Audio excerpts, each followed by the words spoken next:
Dear aspirants, good evening to everybody. నా పేరు గడపర్తి వెంకటేశ్వర్లు. అయితే సాధారణంగా రెండు తెలుగు రాష్ట్రాల్లో ఎకానమీలో అత్యధిక మార్కులు ఎలా స్కోర్ చేయాలా అనేటువంటి అంశాల పట్ల సలహాలు సూచనలు ఇస్తూ కంటెంట్ను కూడా వివరించి ఇచ్చాను.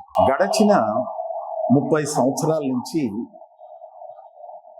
రెండు తెలుగు రాష్ట్రాల్లో ప్రధానమైనటువంటి వేదికలపై నన్ను చూసి ఉంటారు మీరంతా కూడా.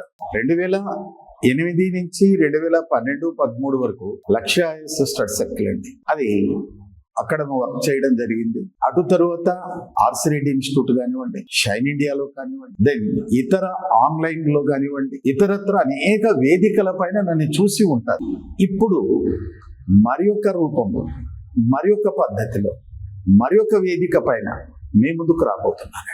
ధనుంజయను నేను కలిసి ఒక వినూత్నమైనటువంటి పద్ధతిలో, రిజల్ట్ ఓరియంటెడ్లో అత్యధిక మార్కులు మీకు తెచ్చే విధంగా మా సలహాలు సూచనలు ఇస్తూ అంతిమంగా మీరు ఫలితాలను సాధించి ఒక ఉన్నతమైన శిఖరాలలో చేరడానికి వీలుగా మా యొక్క సలహాలు సూచనలు ఇవ్వాలి అని చెప్పి ఈ వేదిక ద్వారా మీ ముందుకు వస్తున్నాను. మరి ఇటీవల కాలంలో మీరు పత్రికలు మొదలైనటువంటి వాటన్నిటినీ పరిశీలిస్తే రెండు తెలుగు రాష్ట్రాల్లో పోలీసు నియామకాల పట్ల ప్రకటనలు వెలువడుతున్నాయి. తెలంగాణలో సాక్షాత్తు రాష్ట్ర ముఖ్యమంత్రి పెద్ద ఎత్తున పోలీసు నియామకాలను చేపట్టబోతున్నామన్నారు. అంటే ప్రాథమిక సమాచారం ప్రకారం దాదాపు సబ్ ఇన్స్పెక్టర్స్ వరకు వస్తే 1000 పోస్టుల వరకు ఉండవచ్చు. అంటే సబ్ ఇన్స్పెక్టర్స్ 1000 పోస్టుల వరకు ఉంటాయంటే సబ్ ఇన్స్పెక్టర్స్ ఎగ్జామ్, ఈ సబ్ ఇన్స్పెక్టర్స్ ఎగ్జామినేషన్స్ లో 2 పేపర్లు ఉంటాయి. ఒకటి మ్యాథమెటిక్స్, మెంటల్ ఎబిలిటీ, ఇదంతా కూడా ఉంటుంది. రెండవది జనరల్ స్టడీస్. జనరల్ స్టడీస్ లో 200 బిట్లు, 200 మార్క్. హిస్టరీ ఉంటుంది, సైన్స్ అండ్ టెక్నాలజీ సైన్స్ ఉంటుంది, జాగ్రఫీ ఉంటుంది, ఇండియన్ పాలిటీ ఉంటుంది, కరెంట్ అఫైర్స్ ఉంటుంది, నేను చెప్పబోయే ఎకానమీ ఉంటుంది. సో ఇంకా చిన్నట్టు ఉంటాయండి. అయితే ఇక్కడ ప్రతి మార్కు కీలకమైందండి, ప్రతి సబ్జెక్టు కీలకమైనటువంటిది. మరి ఇండియన్ ఎకానమీని పరిశీలిస్తే గడచినటువంటి 10 సంవత్సరాల నుంచి రెండు తెలుగు రాష్ట్రాల్లో, ఆంధ్రప్రదేశ్లో కానివ్వండి, తెలంగాణలో కానివ్వండి, పోలీస్ రిక్రూట్మెంట్లో నిర్వహించిన ఈ జనరల్ స్టడీస్ ప్రశ్నాపత్రాలను పరిశీలిస్తే ఎకానమీలో గతంలో అయితే 10-12 బిట్లు వచ్చేటువంటి, కానీ ఇటీవల కాలంలో 20+ ఉంటున్నాయండి. 20+ ఉంటున్నాయి. కనుక ఎకానమీ కీలకమైన రోల్ ప్లే చేస్తూ ఉందట. ఎకానమీలో ప్రశ్నలు అనేటి, క్వశ్చన్స్ అనేటివి 3 విధాలుగా ఉంటాయమ్మా. ఒకటి ఫ్యాక్ట్ బేస్డ్ క్వశ్చన్స్ ఉంటాయి. ఈ ఫ్యాక్ట్ బేస్డ్ క్వశ్చన్స్ ఏమిటి అంటే, నీతి ఆయోగ్ని ఎప్పుడు స్థాపించినారు, నీతి ఆయోగ్ అధ్యక్షుడు ఎవరు, 16వ ఆర్థిక సంఘపు అధ్యక్షుడు ఎవరు, 16వ ఆర్థిక సంఘం ఏ మధ్య కాలానికి సిఫార్సులు ఉంటాయి, రిజర్వ్ బ్యాంక్ ప్రధాన కార్యాలయం ఏమిటి, రిజర్వ్ బ్యాంక్ అధ్యక్షుడు ఎవరు, నీతి ఆయోగ్ అనేది ఎలాంటిది. ఈ fact based question total bits లో 20 నుంచి ఒక 20+ ఉన్నాయనుకోండి, ఒక 3 or 4 బిట్స్ ఈ ఫ్యాక్ట్ బేస్ తో ఉంటాయి. ఈ 3 లేక 4 బిట్లు చదువుకోనడానికి కోచింగ్ అవసరం లేదు. లేకపోతే ఒక 5 ఉండొచ్చు, నో ప్రాబ్లం, ఇంతకంటే ఎక్కువ ఉండవు. మీకున్నటువంటి సాధారణ పరిజ్ఞానంతో దీన్ని చదువుకోవచ్చు. ఏ కోచింగ్ అవసరం లేదు, ఏ మెంటార్షిప్ అవసరం లేదు. మీ యొక్క దాంట్లోనే మీకున్నటువంటి అవగాహనతో మార్కెట్లో లభ్యమవుతున్నటువంటి మెటీరియల్ ఆధారంగా మీరు ప్రిపేర్ కావచ్చు, ఇవి రాయగలుగుతారు. రెండవది కాన్సెప్ట్ బేస్డ్ క్వశ్చన్స్ ఉంటాయి. అంటే ఆ కాన్సెప్ట్ ఆధారంగా క్వశ్చన్స్ ఉంటాయి. వీటిని తెలుసుకొనడానికి మా సంస్థ యొక్క మెంటార్షిప్ అవసరం, మా యొక్క సలహాలు అవసరం, మా యొక్క మెంటార్షిప్ అవసరం, సలహాలు అవసరం, సూచనలు అవసరం, మెటీరియల్ అవసరం, మేము కండక్ట్ చేసే పరీక్షలు అవసరం, ఆ పరీక్షల విశ్లేషణ అవసరం. Concept base. ఈ కాన్సెప్ట్ బేస్ ఎలా ఉంటుందంటే క్వశ్చన్ మొత్తం కాన్సెప్ట్ అంతా క్వశ్చన్స్ రూపంలోకి మారుస్తారండి. అక్కడ మీరు చదువుకోవాలి. మీకు ఇక్కడ ఒక ఉదాహరణ కూడా చెప్పగలుగుతాను. నీతి ఆయోగ్కి సంబంధించి క్రింది వాటిలో సరికాని వాక్యమేది? From the below consider the following statements. Which statement is not related to the NITI Aayog? Option A, నీతి ఆయోగ్ ఉపాధ్యక్షుణ్ణి ప్రధానమంత్రి సిఫార్సు చేత రాష్ట్రపతి నియమిస్తాడు అనేది ఒకటి అడుగుతాడు. రెండవది ఏమంటాడంటే నీతి ఆయోగ్ విశ్వసనీయ ప్రణాళికలను రచిస్తున్నది. నీతి ఆయోగ్ రాష్ట్రాల మధ్య పోటీ సమాఖ్యతత్వాన్ని పెంపొందిస్తున్నది. నీతి ఆయోగ్ దీర్ఘదర్శి ప్రణాళికలను రచించి అమలు పరుస్తున్నది. మరి ఇక్కడ మా మెంటార్షిప్ అవసరం, మా యొక్క సలహాలు అవసరం, మేము కండక్ట్ చేసే పరీక్షలు అవసరం, మా మెటీరియల్స్ అవసరం, మా సలహాలు సూచనలు అవసరం. ఎవరికి? The serious ఆస్పిరెంట్స్కి.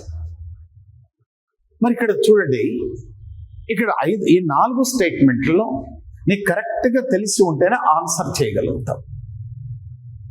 ఉపాధ్యక్షుడిని ప్రధానమంత్రి నియమిస్తాడు, ప్రధానమంత్రి సిఫార్సు చేత రాష్ట్రపతి నియమించాడు. మనకు ఒక మైండ్ సెట్ ఉంటుంది, ప్రతి నియామకము కూడా ప్రధానమంత్రి సిఫార్సుల మేరకు రాష్ట్రపతి అనుకుంటాం. మిగతాడు కూడా చాలా హారిబుల్గా ఉన్నాయి. దెన్ కాన్సెప్ట్ ఉంటేనే చేయగలుగుతాం. కాబట్టి ఇవి ఒక 5 నుంచి 6 బిట్లు ఉంటాయండి. ఇక్కడ ఎన్ని బిట్లు అత్యధికంగా చేయగలిగితే ఆపర్చునిటీ నీ డోర్ నాక్ చేస్తుందండి. ఇక 3వ పార్ట్ అప్లికేషన్ పార్ట్ ఉంటుందమ్మా. అప్లికేషన్ పార్ట్ ఒక సిద్ధాంతాన్ని అమలు పరచటం వల్ల ఎలాంటి ఇంపాక్ట్ ఉంటుందో దాని ఆధారంగా క్వశ్చన్ ఉంటుంది. ఈ అప్లికేషన్ పార్ట్ క్వశ్చన్స్ ఏంటంటే ఆల్మోస్ట్ ఆల్ మనం ఏమంటామంటే కరెంట్ ఎకానమీ అంటామండి. దీన్ని కరెంట్ ఎకానమీ అని అడుగుతామమ్మా. అంటే ప్రస్తుతం నడుస్తున్నటువంటి ఆర్థిక విషయాల పట్ల ఉంటుంది. ఎందుకంటే రిజర్వ్ బ్యాంక్ ఉంది కదా, అక్కడ ద్రవ్య విధానపు కమిటీ అనేది ఒకటి సమావేశం అవుతుంది. ఆ ద్రవ్య విధానపు కమిటీ సమావేశమై ఏం చేస్తుందంటే రెపో రేట్ని పెంచడమా తగ్గించడమా, సిఆర్ఆర్ని పెంచడమా తగ్గించడమా, దెన్ ఎస్ఎల్ఆర్ని పెంచడమా తగ్గించడమా, లేక స్థిరంగా ఉంచడమా, కొన్ని నిర్ణయాలు తీసుకుంటుంది. ఆ నిర్ణయాలకు సంబంధించి అడుగుతాం. ఇవి ఒక 5 నుంచి 6 బిట్ల వరకు ఉంటాయి. ఇవి కూడా చాలా అవసరం. Day to day paper reading అవసరము. మీరు అన్ని చదువుకోవాలంటే కాని పని అండి. వాటన్నిటిని ఫిల్టర్ చేసి అరటిపండు మాత్రం మీ చేతిలోకి ఇస్తాం మేము ప్రతి వారం కూడా. సో మా షెడ్యూల్, టైం టేబుల్ షెడ్యూల్ వస్తుంది కదా, ఆ షెడ్యూల్లో భాగంగా ఏం చేస్తామంటే అప్పుడు కండక్ట్ చేసే ఎగ్జామినేషన్లో ఆ 10-15 రోజుల మధ్య ప్రభుత్వం తీసుకున్న కొత్త నిర్ణయాలు ఏమిటి, అలాంటివన్నీ కూడా ఆ క్వశ్చన్స్ పేపర్ రూపంలో మీకు చెప్పి మీకు అందించి మీతో ప్రాక్టీస్ చేయించగలుగుతాం. మా దగ్గర ఇంకొక జనరల్ క్వశ్చన్స్ ఉంటాయి. జనరల్ క్వశ్చన్స్ ఇవి దాదాపు 4 నుంచి 5 బిట్ల వరకు ఉంటాయి. టోటల్గా 20+ ఉంటాయి. సో ఇక్కడ మా కోచింగ్ అవసరం లేదు, మేము అవసరం లేదు. మా అవసరం ఎక్కడ కనపడుతుంది అంటే మా ఇన్స్టిట్యూట్ అవసరం కానీ లేక నా అవసరం కానీ ఎక్కడ కనపడుతుందంటే ఈ కాన్సెప్ట్ బేస్, ఈ అప్లికేషన్ బేస్, ఈ జనరల్ పార్ట్. ఈ ఏరియాలో మీరు బాగా ఫోకస్ చేయగలరు. సో ఇక్కడ ఇస్తామండి. ఇది క్వశ్చన్స్ ఎలా అడుగుతారు అనేటువంటి అంశాలను గురించి చెప్పాను. సరే, మరి ఎకానమీలో క్వశ్చన్స్ ఎలా వస్తాయి, సిలబస్ ఏంటి? సరే, ఎకానమీ అంటే దాదాపు మార్కెట్లో మేము 1000 పేజీల బుక్ కొనుక్కున్నాం, 800 పేజీల బుక్ కొనుక్కున్నాం, 1500 పేజీల బుక్ కొనుక్కున్నాం. ఒక్కొక్కటి ఈ సైజు ఉన్నది. ఇవన్నీ మేము ఎప్పుడు చదివేది 20 మార్కులకి ఇంత ఎందుకు సార్ అని ఫీల్ అవుతారు. నో, అలాంటి ఫీలింగ్స్ వద్దండి.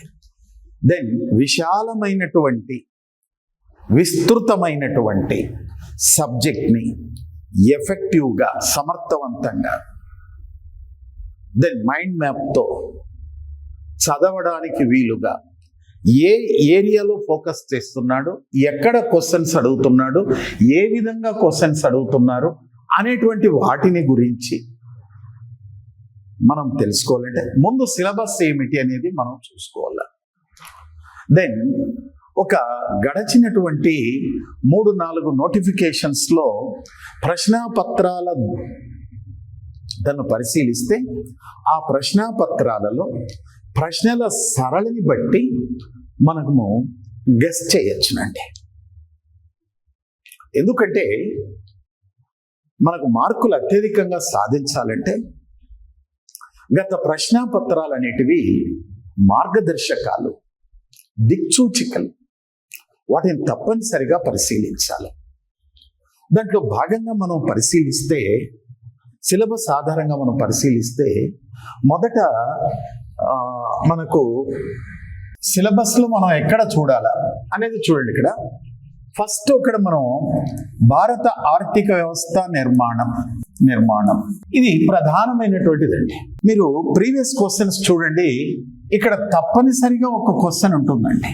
ఈ భారత ఆర్థిక వ్యవస్థ నిర్మాణంలో భారత ఆర్థిక వ్యవస్థ లక్షణాలు ఎలా ఉన్నాయి, ఆంగ్లేయులు రాకపూర్వం మన భారత ఆర్థిక వ్యవస్థ ఏమిటి, ఆంగ్లేయ పాలనలో మన భారత ఆర్థిక వ్యవస్థ ఏమిటి, మన లక్షణాలు ఏమిటి, అభివృద్ధి చెందిన ఆర్థిక వ్యవస్థ, అల్పాభివృద్ధి ఆర్థిక వ్యవస్థ అనేటువంటి అంశాలను ఇక్కడ మనము చర్చిస్తాం. ఇక్కడ ఒక క్వశ్చన్ రావడానికి అవకాశం ఉంటుందండి.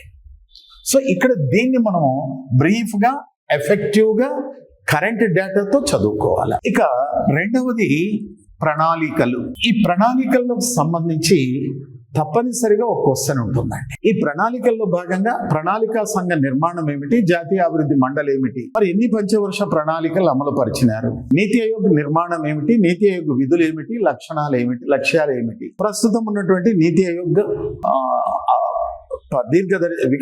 దీర్ఘదర్శి ప్రణాళిక, దీని గురించి మాట్లాడాలి. అటు తర్వాత ఇక్కడ వికసిత్ భారత్ అనేది ఒకటి వస్తుందండి.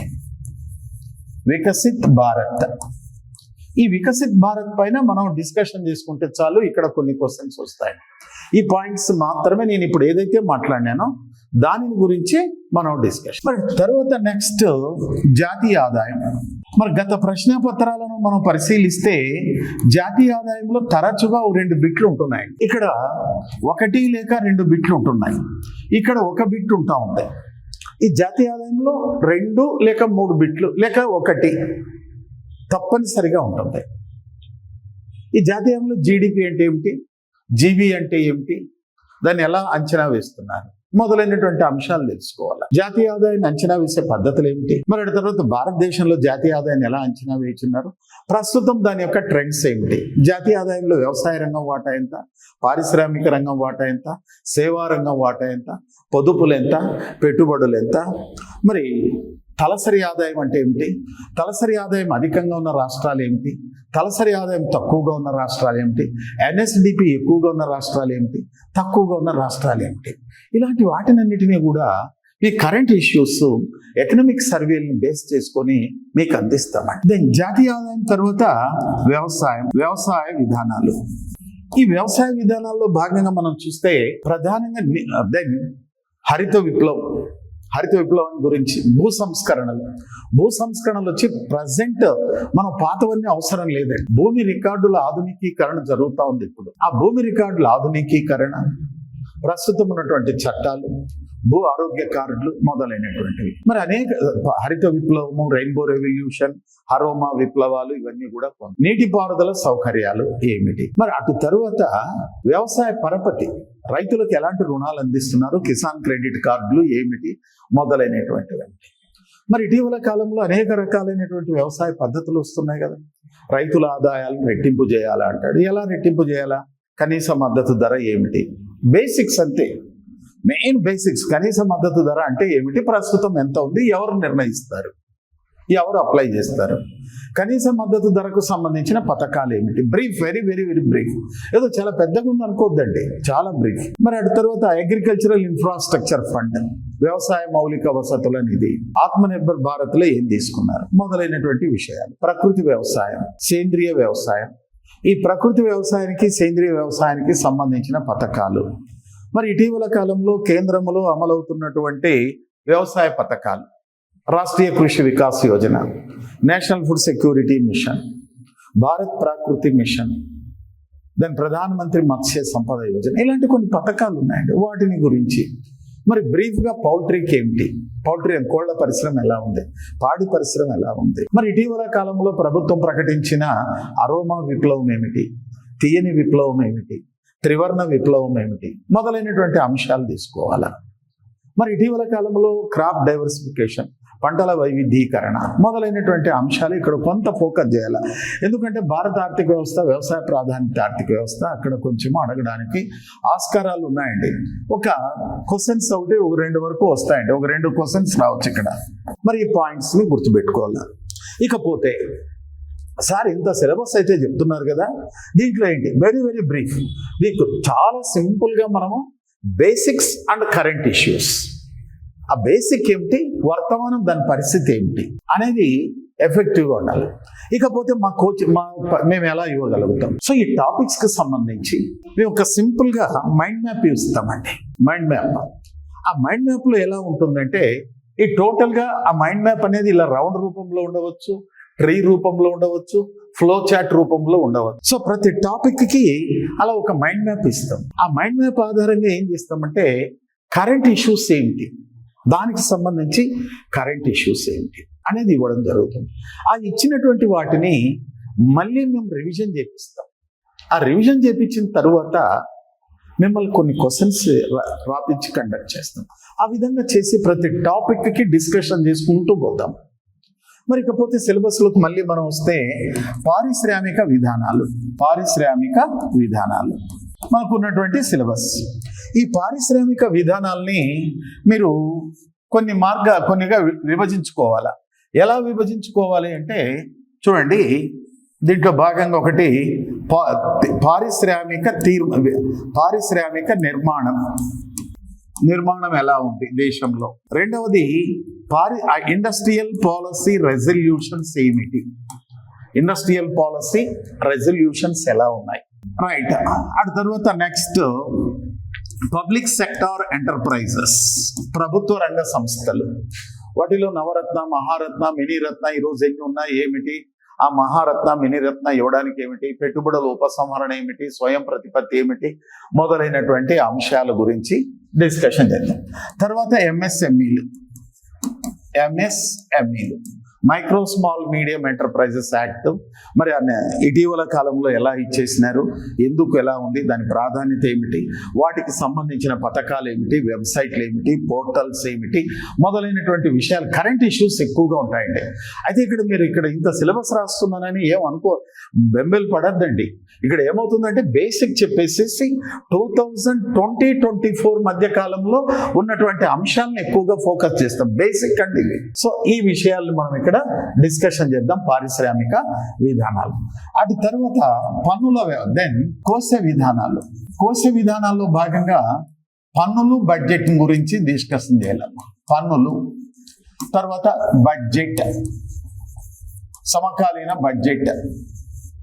మరి నెక్స్ట్ వచ్చేసి ఆర్థిక సంఘాలు, ఫినాన్స్ కమిషన్స్, ఆర్థిక సంఘాలు, ఫినాన్స్ కమిషన్స్, 16వ ఆర్థిక సంఘం. ఈ ఏరియాలో మనకు 1 or 2 or 3 క్వశ్చన్స్ ఉండవచ్చు. మరి భారతదేశంలో పన్నుల వ్యవస్థ ఎలా ఉంది, పన్నుల నిర్మాణం ఏమిటి, ఇటీవల కాలంలో ఇన్కమ్ ట్యాక్స్లో చాలా మార్పులు తీసుకొని వచ్చినారు కదా, ఆ మార్పులు ఏమిటి చెప్పాలా, జిఎస్టీ అంటే ఏమిటో చెప్పాలా, ఈ పన్నుల రాబడి ఎంత ఉంది, ప్రభుత్వ వ్యయం ఎంత ఉంది, రుణాలు ఎలా చేస్తున్నారు, అటు తర్వాత బడ్జెట్ 2025-26 బడ్జెట్, దాని గురించి సమగ్రమైనటువంటి విశ్లేషణ.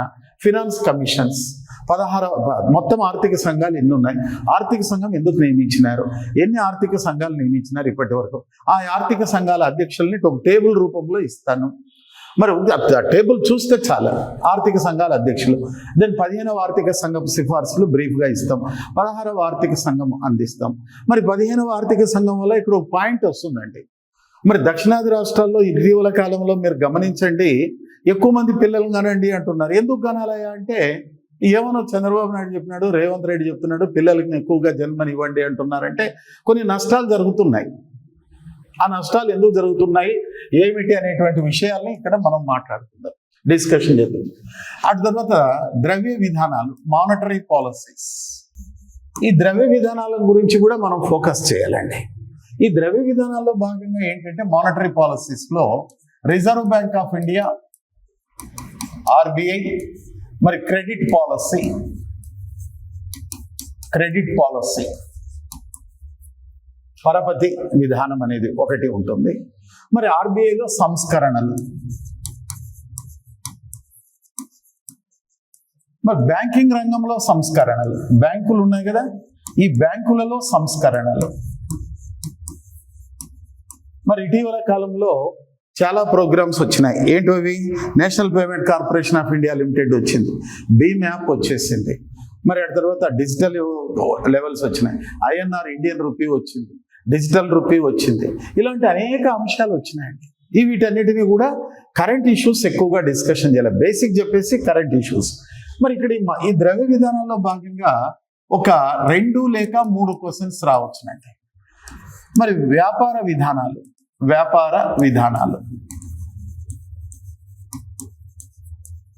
ఈ వ్యాపార విధానాల్లో భాగంగా మనకు తరచుగా ఫారిన్ ట్రేడ్ ఏమిటి, ఎగుమతులు ఏమిటి, దిగుమతులు ఏమిటి, ఈ ఎగుమతులు దిగుమతులు తేడాలు ఎలా ఉన్నాయి, భారతదేశం ఏ దేశాలకు ఎన్ని ఎగుమతి చేస్తుంది, ఏ దేశాలకు దిగుమతి చేస్తుంది, కరెంట్ అకౌంట్ డిఫిసిట్ ఎలా ఉంది, మొదలైనటువంటి అంశాలన్నిటినీ కూడా ఇక్కడ మనము డిస్కషన్ చేసుకోవాలి. మరి తర్వాత చివరిగా పేదరికము, నిరుద్యోగం.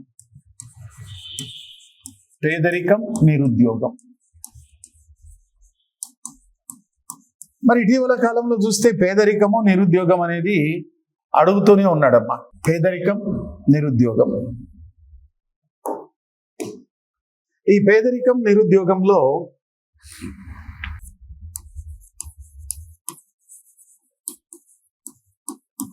కొన్ని అంశాలు చూడండి. ఇక్కడ పేదరికం, సాపేక్ష పేదరికం, నిరపేక్ష ఏమిటి, తర్వాత కమిటీలు, లక్డావాలా కమిటీ 1977 to 78, 1999, 2000 మధ్య కాలంలో ఏర్పాటు చేశారు. టెండూల్కర్ కమిటీ,